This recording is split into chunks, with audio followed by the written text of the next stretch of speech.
Alright, Nick, can you get a mic check? Hi, I'm Nicky. Welcome to Alpha. Life is busy. Every day we ask so many questions. What should I wear? What's the weather going to be like? What's happening today?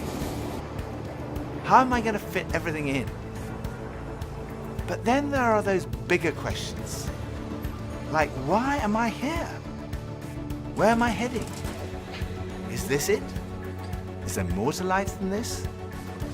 These are life's big questions, but there's rarely enough time to think them through properly. We all have different perspectives on the meaning of life and faith, and Alpha is an opportunity to explore life's big questions. This is a great place to come together and talk about them openly and honestly. I'm Gemma. I'm Toby. And this is Alpha.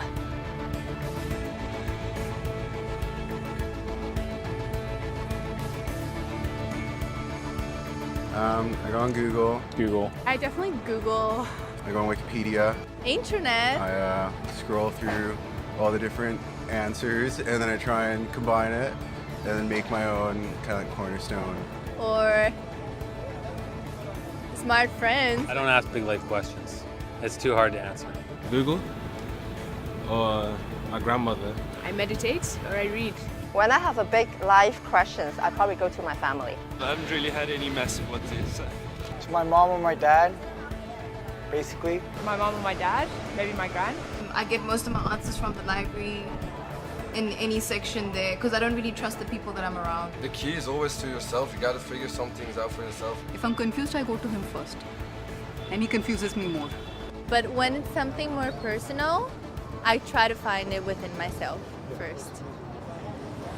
Friends of mine told me that the first night they came to Alpha, they sat in their car for half an hour waiting and watching people going in.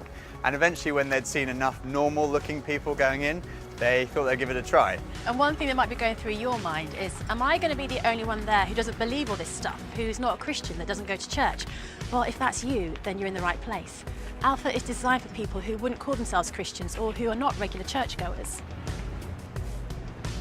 It might feel a bit strange to be discussing life and faith with people that you've never met before, but the best thing about Alpha is often the great friendships that are formed over the weeks. For much of my life, I was not remotely interested in Christianity. In fact, I don't think I'd ever come to something like Alpha. I was not brought up as a Christian. My father was a secular Jew. He was an agnostic, and my mother didn't go to church, and I had no interest at all in Christianity. First of all, I just thought it was so boring. Everything to me about church, Christianity, religion was just dull and dreary. And it kind of made me feel a little bit guilty. I didn't know why, but I just didn't want to have anything to do with it. And I also thought it was untrue. I thought I'd sort of thought it through, and I'd come up with these intellectual objections, and I called myself, very pretentiously, I called myself a logical determinist. And I quite enjoyed arguing with people who called themselves Christians. And at university, I had a bit of a reputation for being an argumentative atheist. And I also thought it was irrelevant to my life. I couldn't see how someone who'd lived 2,000 years ago, 2,000 miles away, could have any relevance to my life today. It just seemed outdated and irrelevant. But at the same time, looking back now, I would say something was missing. I say that because I don't think I was living in the moment. I was always looking forward to the next thing in life. So when I was at school, I was thinking, when I finish my exams, maybe that will be when I'm going to really start to enjoy life. I finished my exams, and then after about 3 weeks, I started to think there's got to be more to life than this. And I thought, well, maybe when I've left school, that will be what life's all about. And then I left school, and after about 3 weeks, I started to think, there's got to be more to life than this. I thought, well, maybe the answer is to get a girlfriend. And somehow, I don't know how I managed it, but I managed to find a girlfriend. Again, after about 3 weeks, I started to think, there's got to be more to life than this. And basically, there was something missing. I was longing for more. The actor Jim Carrey once said, "I wish everyone could get rich and famous and have everything they've ever dreamed of, so they would know that's not the answer." Some people dream of having their name in lights, of fame and fortune. Some people dream of finding happiness through relationships, careers, money, whatever it may be. But Do you ever get that niggly feeling that, as good as those things are, there must be more to life? Yeah, all too often life just doesn't turn out the way we think it should. And even when it does and we achieve our wildest dreams, it's somehow never quite enough. It just doesn't satisfy. It's like there's something missing. The comedian and actor Russell Brand said, "Drugs and alcohol are not my problem. Reality is my problem. Drugs and alcohol are my solution to fill up a hole inside me." And Jesus said, "I am the bread of life." In other words, I'm the one who fulfills the longing that's deep inside every human heart. Jesus claimed to be the one person who can satisfy that spiritual hunger. Freddie Mercury, the lead singer of the rock group Queen, had amassed a huge fortune and attracted millions of fans. But he admitted in an interview shortly before his death that he was desperately lonely. He said this, "You can have everything in the world and still be the loneliest man, and that's the most bitter type of loneliness. Success has brought me world idolization and millions of pounds, but it's prevented me from having the one thing we all need, a loving, ongoing relationship." Jesus said, "I am the way, the truth, and the life." Ultimately, there's only one relationship that is totally loving and goes on forever, and that's a relationship with God. And Jesus said, "I am the way to that relationship."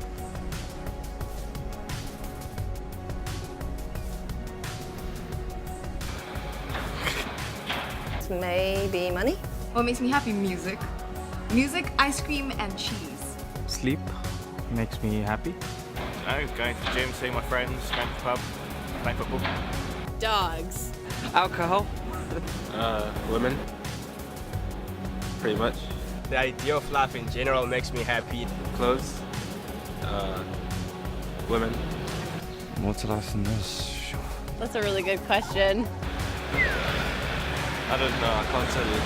I think we're supposed to learn a couple of things. There's nothing more.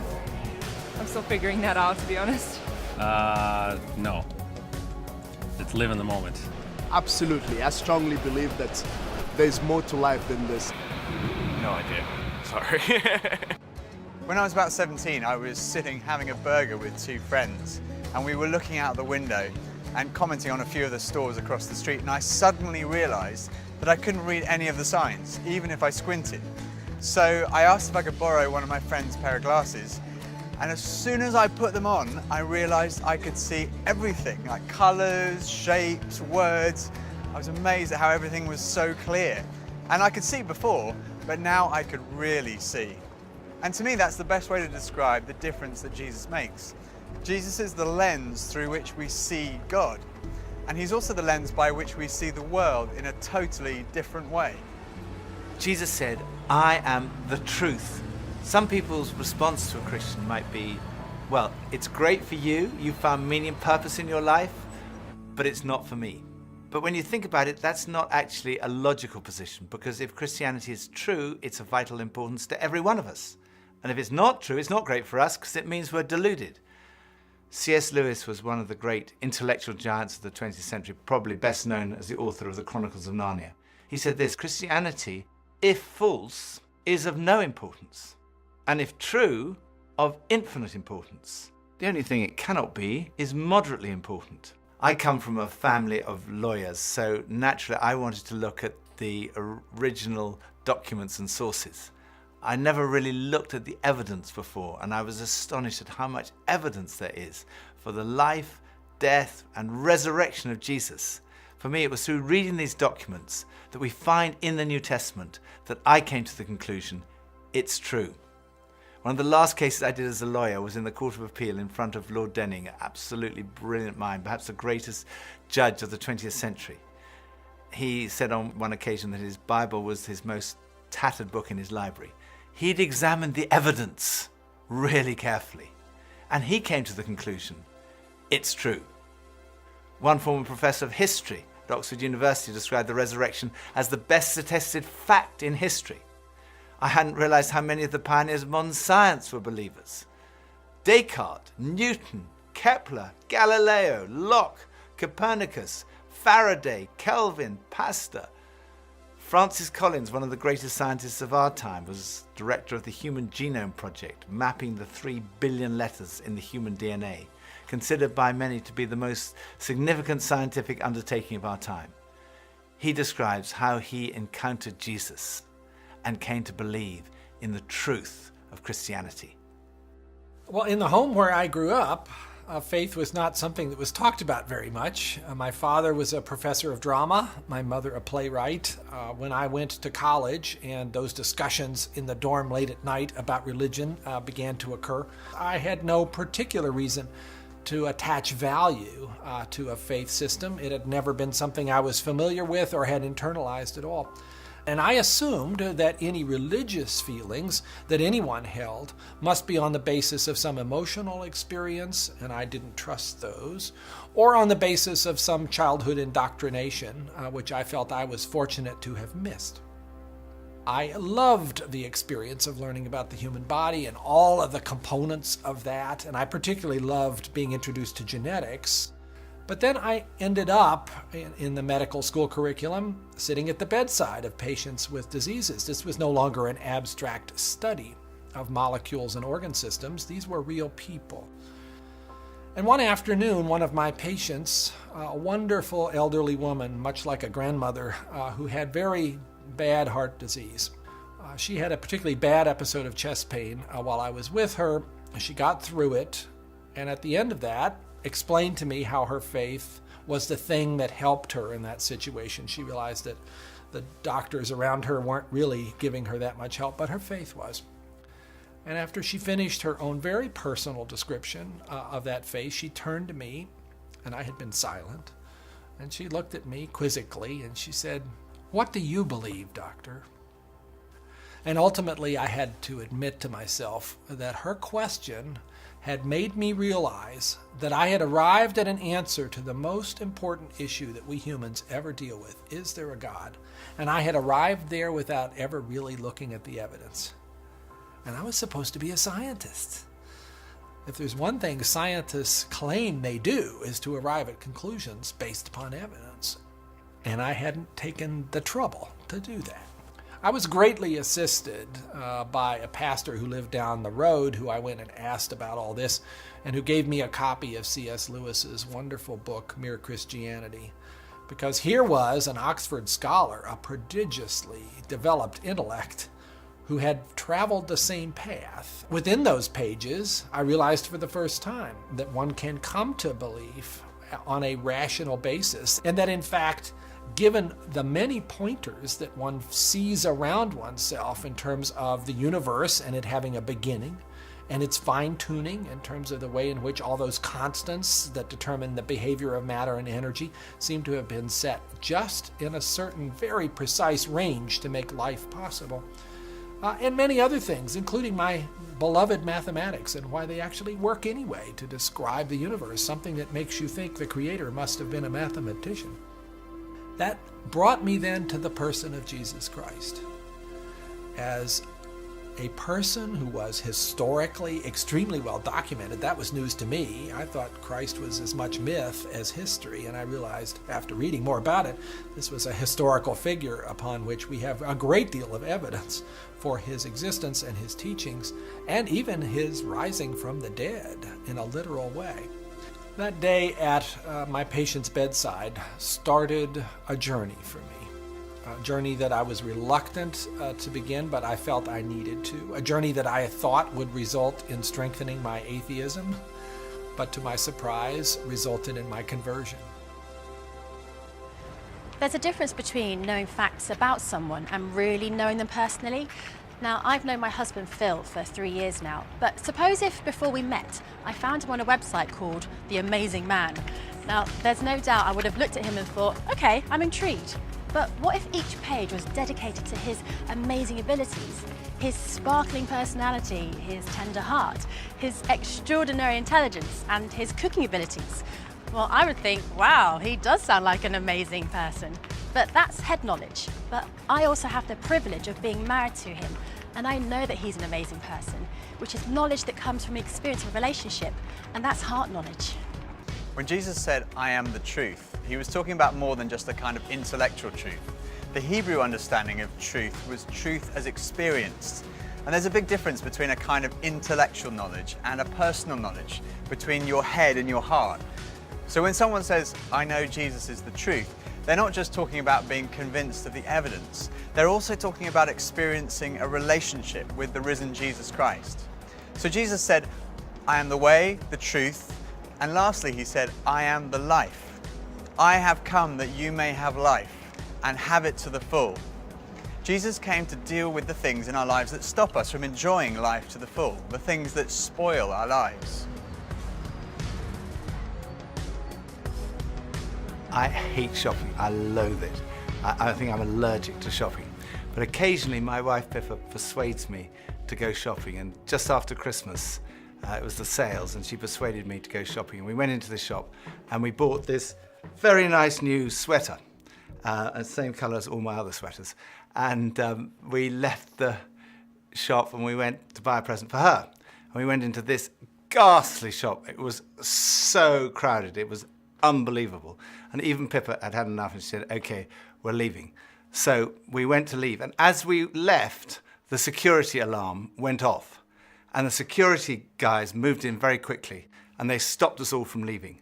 And like the crowd that was trying to leave was stopped, and the crowd that was trying to come in was stopped, and we were there right in the middle. The 6 of us who were going through the security at that one time were all taken off and sectioned off from all the rest. And they wanted to see which one of the 6 of us had set off the alarm. So they sent one of them through, and that was fine. They obviously hadn't set it off. Then they sent the next one through. They obviously hadn't set it off. Then the 3rd, then the 4th. None of them set it off. So it was left with Pippa and I were standing there, and I thought, oh my goodness, I'm married to a shoplifter. It must be Pippa who's got set off the alarm. So they sent her through, and she didn't set it off. So I thought, oh my goodness, I've obviously got something. Someone must have planted something on me. I'm going to be arrested. I'm going to be sent to prison. All the crowd were watching, both sides. They were just watching this criminal who'd been caught going through.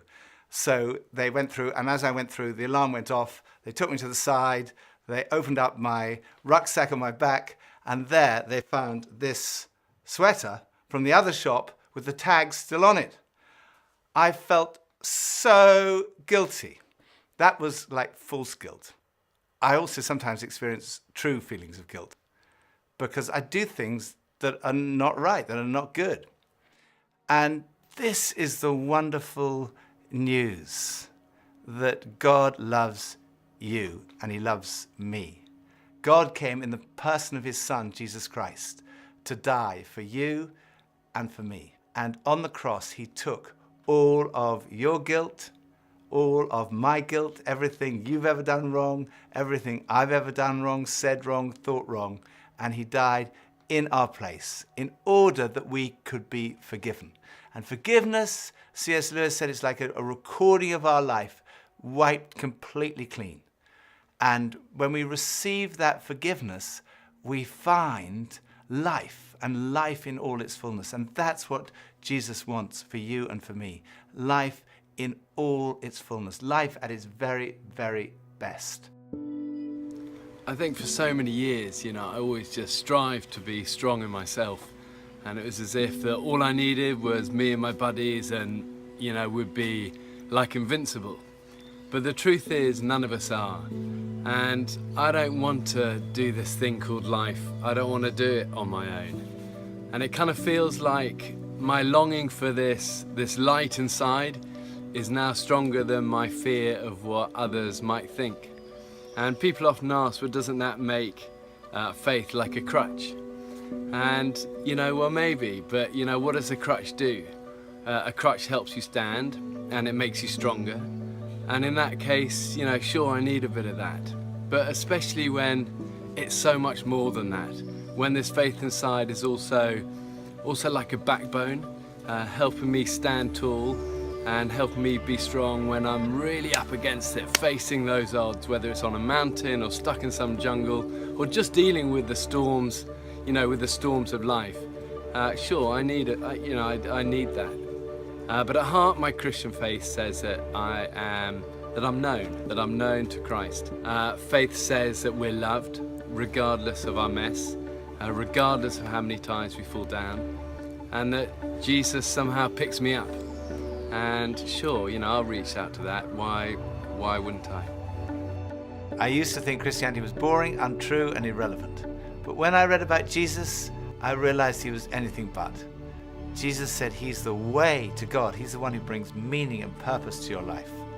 He said he's the truth. He said he's the life, that true fulfillment is found in a relationship with God through him. Alpha is a place where you can be yourself. You can say what you think and challenge everything. No question is too complex or too simple. And what your point of view is as important as anyone else's. And over the weeks ahead, we are going on a journey together, an adventure to explore the questions of life, faith, and meaning. Think of it this way. If you live to be 70, you're going to spend 20 years and 3 months asleep, 10 years and 5 months watching TV, 5 years and 9 months in some form of transportation, 7 years and 6 months eating and drinking. You have approximately 570,000 hours left to live. So why not spend less than 24 of them asking life's biggest questions? Welcome to Alpha.